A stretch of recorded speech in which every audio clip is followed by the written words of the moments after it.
Good evening from London. Welcome to Piers Morgan Uncensored. Well, it's not been a quiet few days, has it? The GOAT has bolted.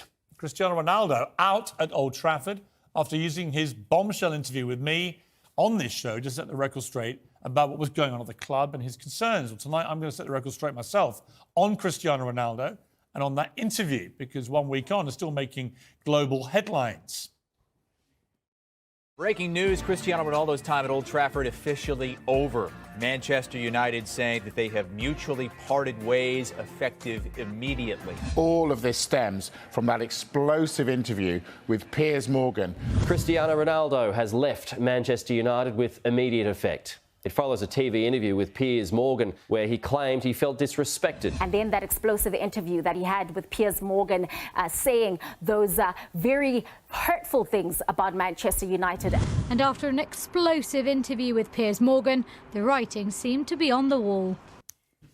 Like I said, it was explosive. Well, this show's been at the centre of a true global story, and that story really is only just beginning, because minutes after Ronaldo confirmed he'd leave United by mutual consent, the Glazer family, who own the club, confirmed they're looking to sell. The American family bought Manchester United for $1.3 billion in 2005. Now they may get 4 times that amount. And if that sounds like good business, well, it is for them. But that's precisely why United fans had such a problem with the Glazers, who loaded United with debt and presided over a steady but massive decline on the pitch. They seem more concerned about selling shirts and shares than winning trophies, the opposite of what English football should be about. This is what Ronaldo himself said to me about the Glazers.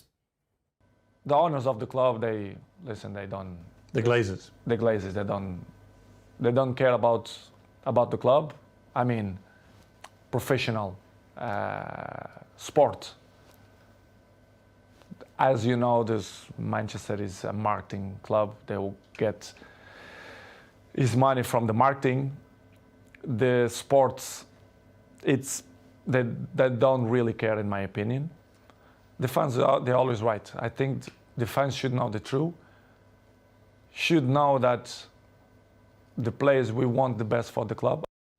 So did Ronaldo's condemnation of the Glazers force the issue after years of protest by supporters? You can judge that for yourself. When the biggest superstar in the club's history calls out mismanagement at the very top, how could their position be tenable? Supporters and club legends like Roy Keane and Gary Neville have also slammed the Glazers. Neville even called on Ronaldo to use his status to put them under pressure. Stand up now and speak, he wrote this summer. The club is in crisis. It needs its leaders to lead. Ronaldo's the only one who can grab the situation by the scruff of the neck, exclamation mark. So Ronaldo did speak out. And the same Gary Neville said he should be sacked. I don't know what's going on, but since the Sir Alex Ferguson left, I saw not evolution in the club. The progress was zero. Nothing changed. Surprisingly, not only the pool, the jacuzzi, even the gym. Even some points, the technology, the kitchen, the chefs, which is I appreciate, lovely persons. They stop in a time. We see many things that I'm used to see when I was 20, 21, 23, so surprised me a lot. Well, 13 years after his spectacular first spell at United, Ronaldo returned to find a club that had only gone backwards in his view, and that's the real reason he wanted to do this interview in the first place. He just had enough, and he felt he wasn't getting the respect that his extraordinary career deserved, and nor were the fans getting what they deserve for supporting United week in, week out. Last season, Ronaldo scored 24 goals for a team in total turmoil, 1 Premier League goal more than Harry Kane, England's captain, who is considered one of the top strikers in the world right now. But still, they blamed Ronaldo. His own coach, Erik ten Hag, disrespected him repeatedly in public. Journalists cashed in on his status for clickbait, many of the stories completely untrue. Ronaldo soaked all this up for a long time, even though many of the stories about him were false and hurtful. No more so than the lie that he skipped pre-season training to force a transfer when in fact his baby daughter was sick in hospital just months after her twin brother had tragically died. Ronaldo told me the executives at the club didn't even believe him. No wonder he felt very little loyalty to them in return. Well, now this chapter in his record-breaking career is over. Many people have accused me of using Ronaldo, speculating that he must surely regret ever sitting down with me. In fact, the opposite is true. He's very happy with everything about the interview. He said what he wanted to say. and he spoke because he wanted to speak. He texted me repeatedly this week. All good, as we said on Friday, when it had finally all aired, as he's in Doha now in Qatar to captain Portugal at the World Cup. The future is great, he says, and I reckon for him it probably will be, even at 37. He's a megastar, the biggest icon in football history, with 500 million Instagram followers. Put that in context, 130 million more than his nearest rival, Lionel Messi, his rival for everything. Ronaldo's a merchandising monster, will make a fortune whichever club he signs for. And he's still a goal machine, too. You don't go from scoring 24 goals last season to a terrible striker in 4 or 5 months. There's been a lot of knee-jerk reaction from some United fans, claiming he's trashed his legacy at the club. Really? Literally one of the greatest to ever put on a United shirt. You were lucky to have him, lucky to watch him. Show him a bit more respect. Ronaldo won't take a penny to leave. He's foregone any of his remaining £17 million left on his deal. All he wants is his freedom and to go and try his luck somewhere else, where he hopes he'll be given more respect. And if his legacy is ultimately to get rid of the Glazers from Manchester United and English football, all those people criticising him now will probably be cheering him and saying, thank you, Cristiano. And on the football subject of football and thanks, my sincere thanks also go to the first team that manages to get through a day of this tournament without a pathetic piece of virtue signalling. Today, it was the Germans. You might have been following this increasingly ludicrous debate over whether people should wear armbands to show their support for the LGBT community.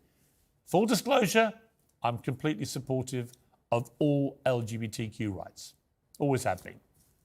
But I never understood this whole thing about the armband. I want players to play football at the World Cup, not virtue signal. And it's all gone exactly how I predicted, which is that actually, when they were threatened for the first time with a booking, which is someone waving a yellow card at them, they've all capitulated. The German team today did this. I mean, really? This is to send a point to FIFA that they've been silenced, they've been gagged, they can't wear their armbands. Oh, get over yourselves. It's honestly embarrassing. England have been embarrassing about this. The captain, Harry Kane, was going to wear his armband, show his great support for the community. OK, we'll do it then. Wear your armband. Don't then bottle it because you might get a yellow card. If any player right now at the World Cup wears one of these armbands, which I don't think they should be doing anyway, because I don't think it'll achieve anything, any one of them did it right now and got a booking, they'd be global heroes, probably get a knighthood. But none of them have got the balls. Listen to Ray Winston, one of my favourite actors, about what he said about this today. Harry, you can't let them tell you what to do. Wear the armband, they're going to book you. If they book you, they'll probably send you off, and if they do, again. Wear the armband. Exactly. Can you imagine if Harry Kane got sent off for wearing an armband supporting One Love? All hell would break loose, and not at him. He'd be a hero around the world. To then bottle it, honestly, embarrassing for Harry, for England, for the FA, and for the Germans to do what they did today. And I keep thinking, if you don't focus on the football, you know what happens? Germany got beaten by Japan. That's what happens when you're more worried about than you are about stopping goals flying in the back of your net. Well,